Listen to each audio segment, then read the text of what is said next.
Well, unfortunately, I don't know what this is about, but CBN to pay ransom for Greenfield University students that, Boko Haram has given ultimatum of killing the students if the ransom is not paid. Remember that Boko Haram gave Nigeria government an ultimatum of paying for the ransom of the Greenfield University students, and you know that it happened in Kaduna State as well.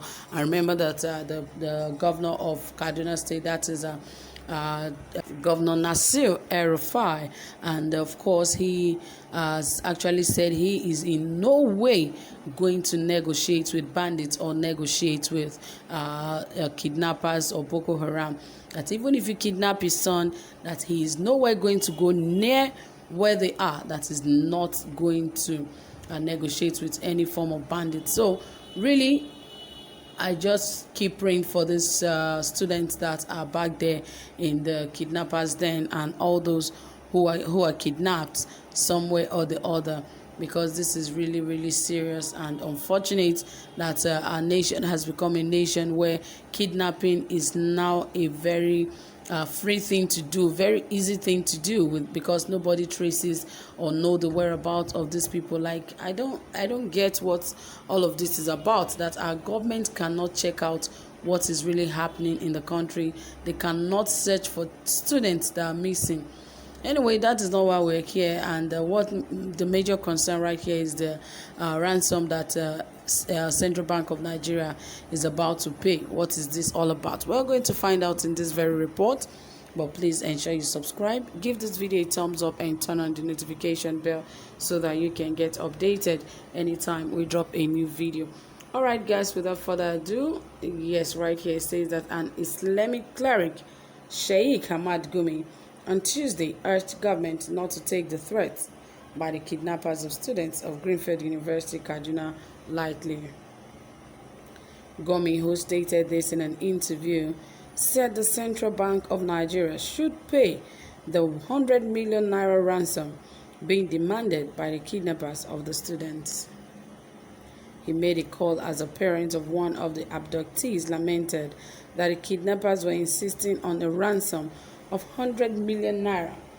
The parents, who spoke to one of our correspondents in Kaduna on condition of anonymity, lamented that the bandits were still insisting on their demands and threatening to kill the students.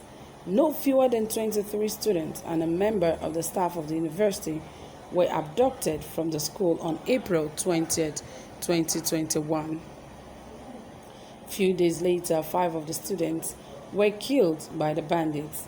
On Monday, one of the bandits, Sani Jalingo, in an interview with the House Service of the Voice of America, demanded 100 million naira and 10 motorcycles for the students to be freed.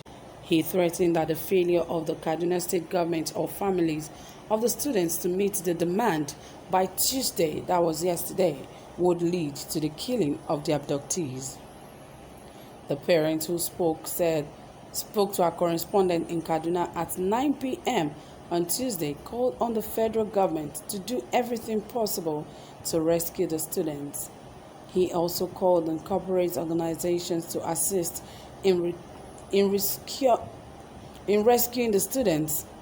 He said the call became imperative as the bandits stood their ground that unless their demands were met, the remaining students would be killed. He said the bandits still stand their ground of demanding 100 million naira and 10 motorcycles, no individual negotiations. We are calling on the government to do whatever it can to see to the release of our children. Our children have stayed long in the forest. We don't know the state of their health at the moment. We don't know whether they are being fed or they are treated by the bandits. All that we can say now is for the government of the day, especially the federal government and well-meaning Nigerians, to come to our aid. We can't afford the 100 million naira and the motorcycles demanded by the bandits.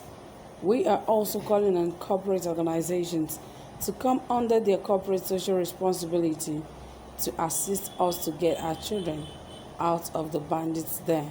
Gomi, who spoke on Tuesday during a program of the African Independent Television, Kakaki, monitored by one of our correspondents, said he needed the support of the federal government to rescue the students.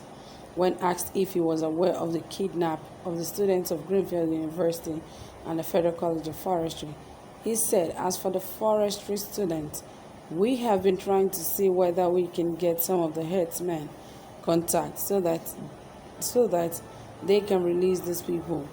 We have also been trying our best, but we have limitations.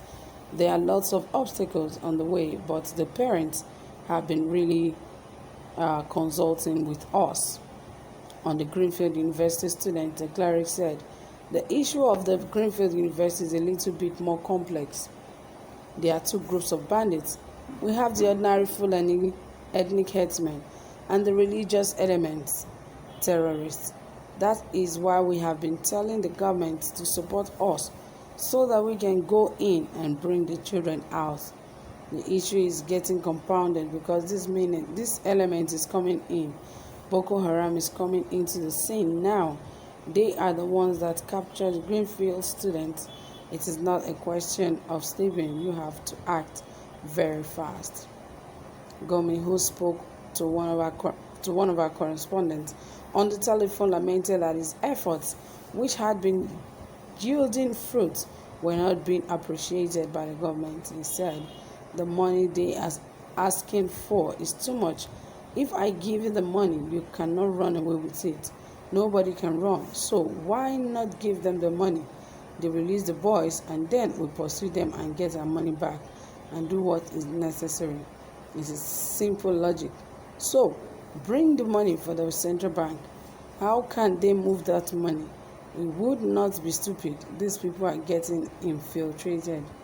Boko Haram is getting close and they don't respect the clergy. I need support to get them inoculated against the infiltration of these ideologies. Whether Boko Haram or Ansaru, whatever it is, we need to shield them because they are naive. If there's too much pressure on them and they see help from Boko Haram, who are rich and have more weapons, it is going to have consumed everybody. In an interview with journalists on Tuesday, the national president of the Parents Teacher Association, Haruna Danjuma, urged bandits to spare the lives of the innocent students. Also, the National President Foundation for the Protection of the Women and Children, Hajia Ramatu Tijani, appealed to the abductors for the sake of the holy month of Ramadan not to kill any student. Two groups made the appeal as one, the kidnapped student of the Greenfield University, regained freedom. It was learned that the student was released on Saturday before the bandits made their fresh demands on Monday. On Tuesday, Loretta Tahiru, mother of the released student, confirmed the development to journalists. So, my dear people, that is it. Thank you so much for listening. Please drop your comments and also give our video a thumbs up. Thank you so much for staying tuned. Do have a pleasant time. Bye for now.